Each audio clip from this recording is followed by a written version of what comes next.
Smart city के बारे में मुझे जानकारी नहीं है कि ये होना चाहिए नहीं होना चाहिए, लेकिन शहरों में लोगों का आना तो रुकेगा नहीं। नए शहर में 20-25 साल पहले जैसे आमतौर पर बिहारी आते हैं ट्रेन में चढ़ के यहाँ पढ़ाई करने, वैसे आया था। और वही कारण थे जो आप बता रहे थे कि वहाँ पे बिहार में उस समय करीब 28 साल पहले जो 3 साल का ग्रेजुएशन था वो 5 साल में हो रहा था।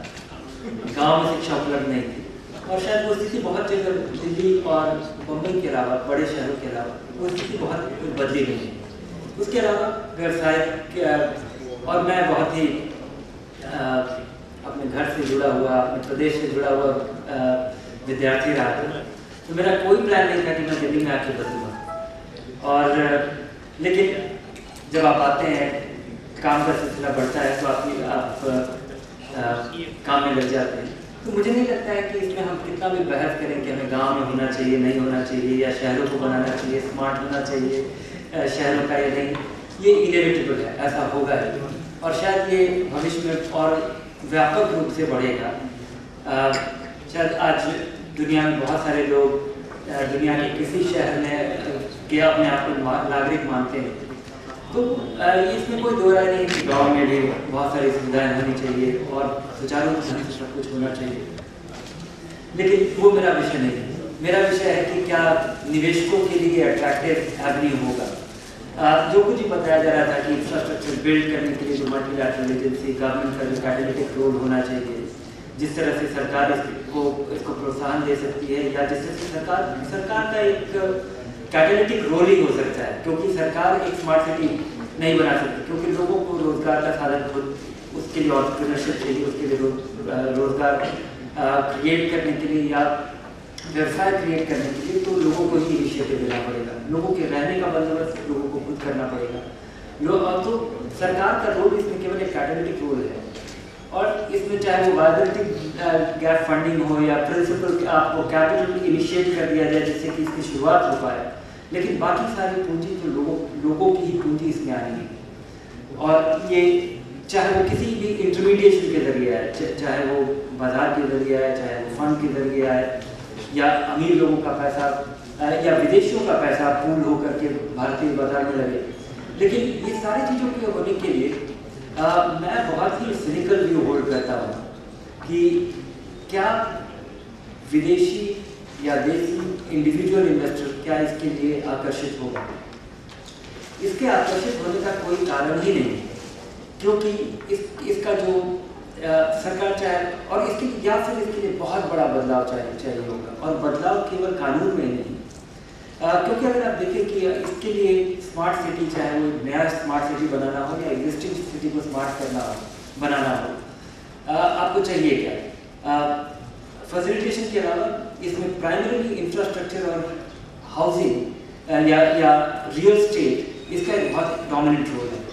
और भारत में निवेशकों का जो एक्सपीरियंस रहा है, आपको एक मकान खरीदना हो तो वो अलग बात है, और चाहे वो पुश्तैनी मकान बनाना हो वो एक अलग चीज़ है। लेकिन अगर आज के दिन अगर किसी इन्वेस्टर के लिए अगर कोई माइनफील्ड है तो वो है केवल रियल एस्टेट, जहाँ पे कंज्यूमर का जिस तरह से शोषण होता है, जिस तरह का कंज्यूमर प्रोटेक्शन नहीं है, जिस तरह से पिछले 7 साल से एक रियल एस्टेट, हम एक माचिस भी खरीदने जाते हैं तो कंज्यूमर प्रोटेक्शन के जो सारे लॉज हैं वो वहाँ इन्फोर्स्ड है। आपको लिखा होता है कि 50 पैसे का ये माचिस की डिब्बी है, इसमें 50 कार्बोनाइज्ड स्टिक्स है, लोकल टैक्सेस एक्स्ट्रा है या नहीं है, चाहे वो भले ही उसमें बहुत बड़ा मार्जिन हो नहीं है।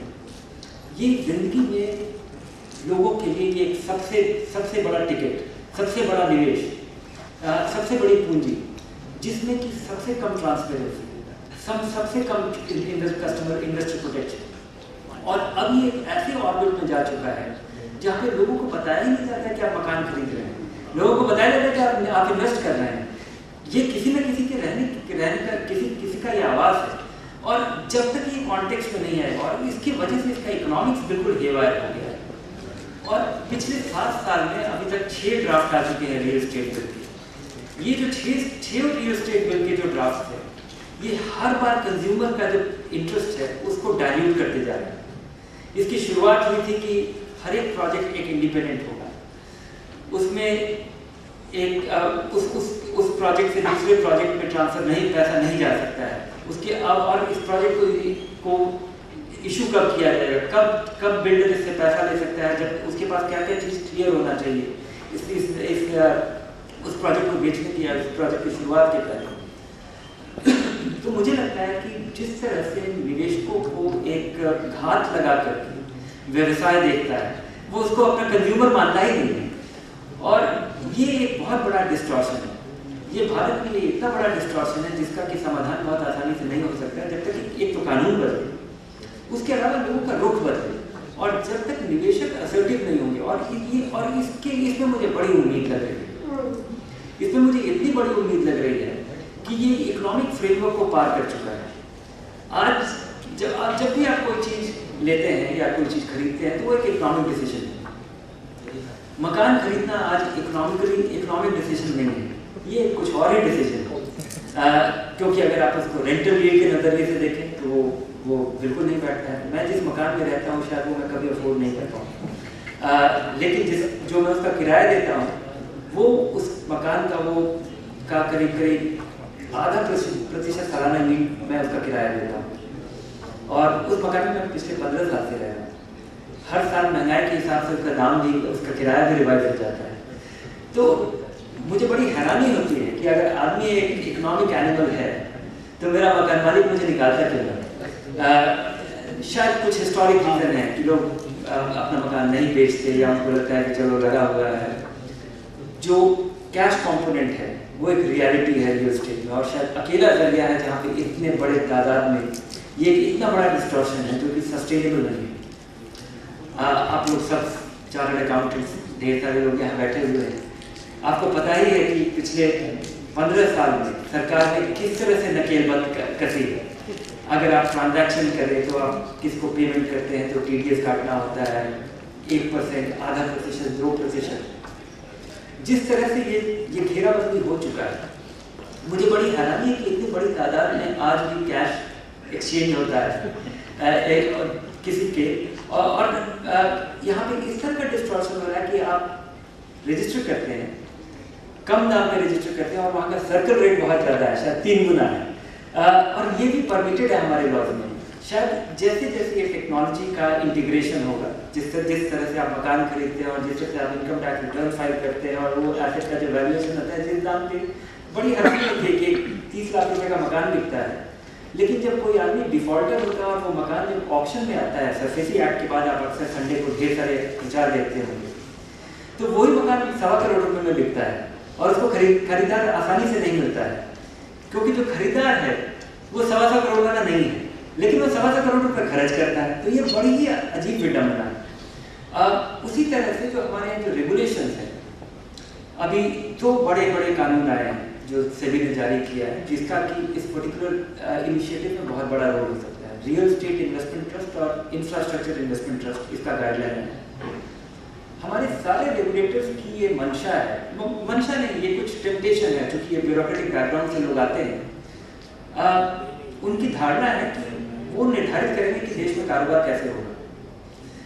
ये एक डिमांड सप्लाई एस्पिरेशनल बिजनेस को कंडक्ट करने की बजाय, कैटालिटिक रोल प्ले करने के बजाय, लोग निर्धारित करते हैं हमारे रेगुलेटर की ये कारोबार कैसे चलना चाहिए, कौन कितने रुपए का मकान खरीद सकता है, कौन नहीं खरीद सकता है, उसको क्या देना चाहिए। और ये एक बहुत क्लियर पॉइंटर है हमारा जो रेगुलेशन आया है।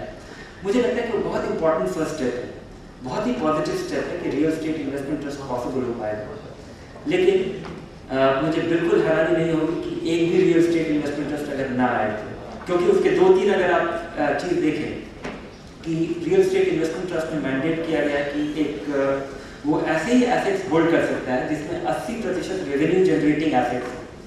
80% रेवेन्यू जनरेटिंग एसेट्स अगर आज हो तो शायद आपको पैसे की जरूरत ही ना।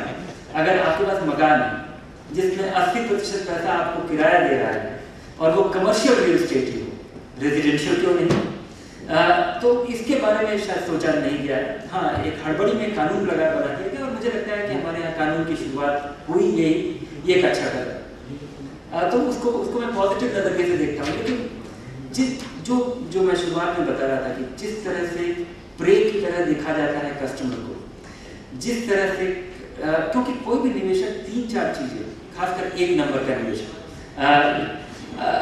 3-4 चीज़ों के बेसिस के आधार पर ही अपना निवेश निर्धारित करता है। एक है सेफ्टी, लिक्विडिटी, रिटर्न और ट्रांसपेरेंसी। क्योंकि जैसे आप मार्केट लिंक इन्वेस्टमेंट होता है जहाँ पे आपको केवल आप भारत सरकार को जब आप पैसा देते हैं तो आप ये सब चीज़ नहीं देखते। पीपीएफ आप अकाउंट में आँख बंद करके निश्चिंता से आप निवेश करते हैं। क्वासी गवर्नमेंट एंटिटीज में भी आप निश्चिंता से निवेश करते हैं, लेकिन आपको रिटर्न नहीं मिलता। अगर आप निवेश करेंगे तो आप इन 3-4 चीज़ों पर करेंगे, और इन 3-4 चीज़ों पर जब आप इवैल्यूएट करेंगे तो ट्रांसपेरेंसी और सेफ्टी जब आपका नेगोशिएबल नहीं होता है, किसी भी निवेशक के लिए नेगोशिएबल नहीं होता है, और ये यहाँ पे कम्प्लीटली नेगोशिएटेड है, ये कम्प्लीटली डिस्टॉर्टेड है। इस वजह से मुझे बिल्कुल उम्मीद नहीं है कि जब तक हमारा रियल एस्टेट बिल ना आ जाए, जब तक हमारे पास क्लियर आउटलाइन नहीं हो कि निवेशक को क्या कैसे निवेश करेगा और उसका इंटरेस्ट कैसे गार्ड किया जाएगा, जब तक इन रेगुलेशन का इफेक्टिव मॉनिटरिंग और इन्फोर्समेंट नहीं हो, मुझे नहीं लगता है कि स्मार्ट सिटी में किसी भी निवेशक के लिए, एक आम निवेशक के लिए कोई रोल होगा। और मुझे बड़ी उम्मीद है कि चूंकि इतना बड़ा डिस्टॉर्शन इस देश में क्रिएट हो चुका है, बहुत जल्दी ये होना चाहिए।